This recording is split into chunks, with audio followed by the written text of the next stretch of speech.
களப்போராளிகளுக்கும் கலை போராளிகளுக்கும் ஊடக நண்பர்களுக்கும் குறிப்பாக இந்த மாதிரி நிகழ்ச்சியில் காண முடியாத முகங்கள், மனிதநேயத்தின் உச்சம் மார்க்சியம். அந்த மார்க்சியத்தை மக்களிடம் கொண்டு சேர்ப்பதற்காக சளைக்காமல் போராடி கொண்டிருக்கும் இந்திய கம்யூனிஸ்ட் கட்சியின் தலைவர் தோழர் முத்தரசன் அவர்களே, புரட்சியாளர் அம்பேத்கரின் வழி நின்று கொள்கை முழக்கங்களை எழுப்பி வரும் எழுச்சி தமிழர் தொல் திருமாவளவன் அவர்களே, பேசிவிட்டு சென்ற அன்பு தம்பி தமிழக வாழ்வுரிமை கட்சி தலைவர் வேல்முருகன் அவர்களே, மற்றும் இங்கிருக்கும் கலைத்துறையை சேர்ந்த நண்பர்கள் அனைவருக்கும் என்னுடைய முதல் கண் வணக்கத்தை தெரிவித்துக் கொள்கிறேன். கூல் சுரேஷ், உங்க பேரை தூள் சுரேஷ் கூட வச்சிடலாம். கூலா இல்ல, தூளா இருக்கீங்க. கூல் சுரேஷுக்கு பதிலா தூள் சுரேஷ்னு கூட அவர் பேரை மாத்திக்கலாம். அந்த அளவுக்கு அருமையா இருந்தது. நான் இது வரைக்கும் ஒரு 250 படத்தில் நடிச்சிருக்கேன். எல்லா படத்திலும் நடிக்கிறது எனக்கு ரொம்ப மகிழ்ச்சியான விஷயம்தான். அந்த படம் வெற்றி அடைந்தாலும் தோல்வி அடைஞ்சாலும் அந்த நடிப்பு பணி என்பது எனக்கு ரொம்ப மகிழ்ச்சியான விஷயம். நான் ரொம்ப மகிழ்ச்சியாக தான் ஒரு படத்தில் போய் நடிப்பேன். அந்த படம் ஓடிச்சுன்னா இன்னும் கூடுதலாக மகிழ்ச்சி வரும், ஓடலன்னா வருத்தம் வரும். ஆனால் நடிப்பது என்பது ஒரு மகிழ்ச்சியான விஷயம். ஆனால் பெருமைக்குரிய படங்கள்ங்கிறது ரொம்ப சில படங்கள் தான். சில படங்கள் சொல்றதை விட பெருமைக்குரிய படம்னு சொல்றது தந்தை பெரியாரா நான் நடிச்சதுதான்.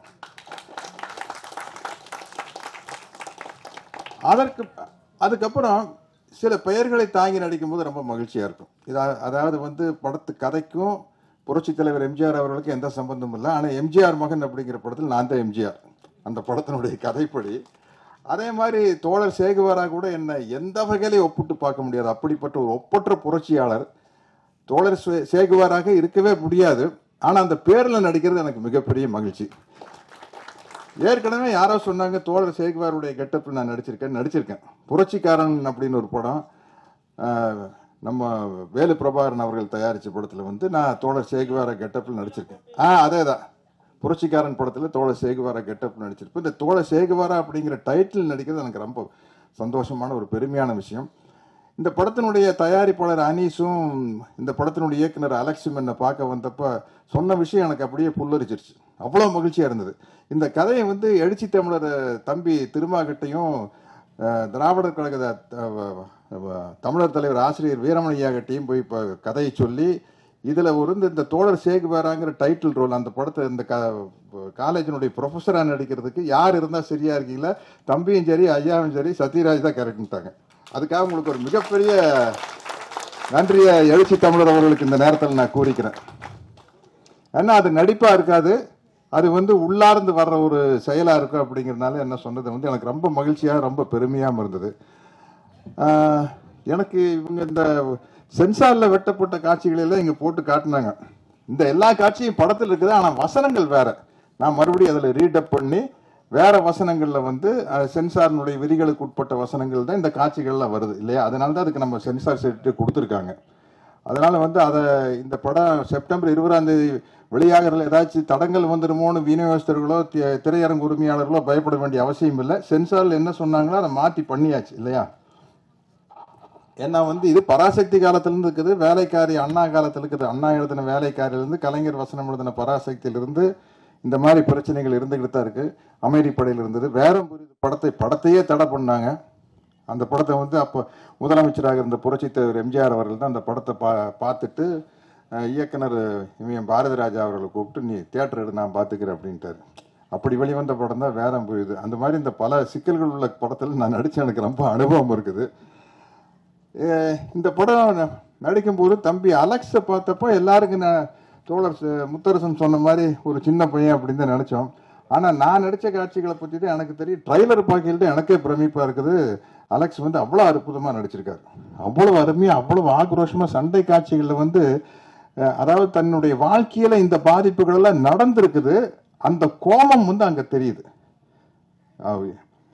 விடுதலை சிறுத்தைகள் கட்சியின் உள்ள முழக்கம் இருக்குது, அடங்கம் வேறு அத்தும் வேறு அப்படிங்கிறது அந்த வலியும் வேதனையும் தெரிஞ்சாதான் அது நடிப்புல வரும். இல்லாட்டி அது சும்மா ஒரு நடிப்பா போயிடும். அந்த வலியும் வேதனையும் தெரியுது. அப்புறம் என்ன இந்த படத்துல புதுசா ஒரு சின்ன பிரச்சனை கொண்டு வந்தாங்க என்கிட்ட. நீங்க இந்த படத்துல பாட்டு பாடணும் அப்படின்னு. பாட்டு பாடணும் என்ன இல்ல வார்த்தையை வந்து அடங்க மறு அத்துமீறுன்னு வருது அப்படின்னு எனக்கு ஒரு சந்தோஷம். நல்லா பாடிட்டேன்னா விடுதலைகள் சிறுத்தைகள் கட்சியினுடைய எல்லா மேடைகள்லாம் அந்த பாட்டு ஒதுக்கும். அப்புறம் எனக்கு என்ன பயன்னா, பாட்டு எப்படி நான் பாட்டுன்னு நான் எம்ஜிஆர் ரசிகன் தானே. எனக்கு இது இது பொது உடைமை சம்பந்தப்பட்ட பாடல்களா இருக்குது. அவர் பாட்டு எல்லாமே ஹை பிச்சில் தான் ஆரம்பிக்கும். அச்சம் என்பது பாருங்க, எனக்கு பாடுறக்க அச்சம் என்பது மனமையடா அஞ்சாமை அப்படித்தான் பாட முடியாது. ஒரு டிஎம்எஸ் தான் வரணும். இல்லாட்டி ரொம்ப அழகா தனி உடைமை கொடுமைகள் தீர தொண்டு செய்யடா தானா எல்லாம் மாறும் என்பது பழைய பொய்யடா. சரியா பாட முடியல பாருங்க. இப்படி ஒரு ஸ்ருதி சுத்தத்தோட தான் வரும். பாடணும்னு நான் சொன்னேன். எனக்கு இந்த மாதிரி எல்லாம் பாட முடியாதுங்க. ஏதோ ஏன் லெவலுக்கு ஏதாச்சும் ஒரு இருந்தால் பாடலாம் அப்படின்னா எப்படி அப்படின்னா, நல்லா ரஃபா நம்ம தம்பி அருண்ராஜ் காமராஜ் படிக்காத நெருப்புடா நெருங்குடான்னா பாடிடலாம். இல்லாட்டி ரொம்ப சாப்பிட்டா அண்ணே அண்ணே சிப்பா என்னென்ன பாடிடலாம். நீங்கள் எங்கேயாச்சும் கொண்டு போய் அச்சம் இருந்தது மடமேடா ரேஞ்சு குட்டுறாதீங்க அனி சார் அப்படின்னா, நீங்கள் வாங்க நாங்கள் பார்த்துக்கிறேன்னு சொன்னாங்க. அங்கே போனால் அதை விட கஷ்டமாக இருக்கு. நான் எவ்வளோ சிரமப்பட்டு பாடியிருக்கேங்க தம்பி திருமாவர்களே, நீங்களே பார்த்துக்கல. அதாவது எனக்கு அதை பார்க்கல அடக்க பொரு அத்துன்னு சொல்லிட்டு பாடும்போது ஏன்னா அப்படித்தான் பாட முடியல அந்த பாட்டை. ஆனால் ரொம்ப ஒரு பாட்டை வந்து ஒரு பெருமைக்குரிய பாடலா, ஒரு புரட்சிகரமான கருத்துக்கள் நிறைந்த பாடலா பாடுறது வந்து எனக்கு ரொம்ப மகிழ்ச்சி. எனக்கு அந்த பாடல்ல ஒரே ஒரு குறைதான் இருந்தது. இதையெல்லாம் இந்த அக்கிரமங்கள் நடக்கும்போது வருவான் புரட்சி தமிழன் என்ன காட்டுறாங்க. நான் எல்லாம் ஒரு புரட்சி தமிழன் இல்லை, தமிழன். புரட்சி தமிழன் கிடையாது. அது புரட்சி தமிழன்கிற பட்டம் இங்க தோழர் முத்தரசன் அவர்கள் விரும்பினாலும் விரும்பாட்டி பொருந்தும், எழுச்சி தமிழருக்கும் பொருந்தும், தம்பி வேல்முருகனுக்கு பொருந்தும். பட் அது வேற எங்கேயோ போயிடுச்சுன்னு நினைக்கிறேன். இன்னும் இருற மாதிரி. சரி பரவாயில்ல, என்ன அது என்ன இல்லை, அதனால ஒன்றும் பரவாயில்ல. அது ஒரு மகிழ்ச்சியான விஷயம்தான். என்னன்னா இந்த படத்துக்கு வந்து இந்த மாதிரி படங்கள் ஓடும்போது ஒரு பெரிய சமூக மாற்றம் ஏற்படும். அது காரணம் வந்து நீங்க பராசக்தியிலிருந்து நாரோடி மன்னன் வரைக்கும் வேடம் புரியுது அமைதிப்படை எல்லாம் வந்து இந்த சமூக மாற்றத்துக்கு மிக முக்கியமான படங்கள். அந்த மாதிரி படங்கள் இப்ப நிறைய வர ஆரம்பிச்சிருச்சு. தம்பி பா ரஞ்சித்துடைய படங்கள், மாரி செல்வராஜ படங்கள், வெற்றிமாறனுடைய படங்கள், அதெல்லாம் வந்து பிரமாதமான சமூக கருத்துக்களை கொண்டு வராங்க. அந்த வகையில் இந்த படம் வந்து இதுல வந்து என்னதான் சென்சார் வெட்டி இருந்தாலும் இந்த வசனங்களை மாற்றி இருந்தாலும் சொல்ல வேண்டிய கருத்துக்கள் மக்கள் கிட்ட போய் சேரு அப்படிங்கிற மாதிரி இருக்குது. சில சமயத்தில் அதான் வாத்தியார் படம், எம்ஜிஆர் படத்துல வந்து புரட்சி தலைவர் படத்துல உதய சூரியனின் பார்வையிலே உலகம் விழித்து கொண்ட வேலையிலேன்னு பாடியிருப்பாரு. அதை சென்சார்ல வந்து உதய சூரியன் சொல்ல முடியாது, சொல்லக்கூடாது, அது வந்து திமுகனுடைய சின்னம்னு அதை சென்சார்ல கட் பண்ணி உதய சூரியனை புதிய சூரியன் மாற்றிருப்பாங்க. இருந்தாலும் மக்கள் மனசுல எங்க மனசுல எல்லாம் உதய சூரியன் போய் தான் பறிஞ்சது.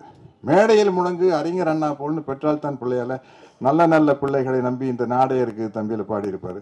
அதை மேடையில் முழங்கு அறிஞர் அண்ணாங்கிற வார்த்தையை மாற்றி மேடையில் முழங்கு திருவிக்கா போல்னு சொல்லியிருப்பாங்க. இருந்தாலும் படம் பார்க்கல தெளிவா தலைவருக்கு ஒரு க்ளோஸ்அப் வச்சு அந்த வார்த்தைகள் வரும்போது அறிஞர் அண்ணாங்கிற வார்த்தை தான் மனசுல போய் பதியும். அதனால வந்து இந்த படத்துல வந்து எல்லா விதமான சட்ட சிக்கலையும் தீர்த்து சென்சார் சர்டிஃபிகேட் வாங்கி செப்டம்பர் 20 இந்த படம் வருது. அதனால வந்து இப்படிப்பட்ட ஒரு துணிச்சலான ஒரு கொள்கை கூட்டம் சினிமாவுக்கு வரணும், தொடர்ந்து வந்துகிட்டே இருக்கணும்.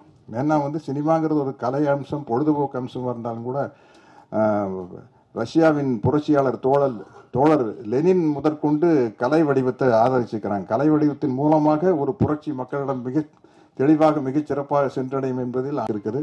அதற்கு துணை நின்ற தம்பி அனீஸ் அவர்களுக்கும் அலெக்ஸ் அவர்களுக்கும் என்னுடைய மனமார்ந்த வாழ்த்துக்களை கூறிக்கொண்டு விடைபெறுகிறேன். நன்றி, வணக்கம்.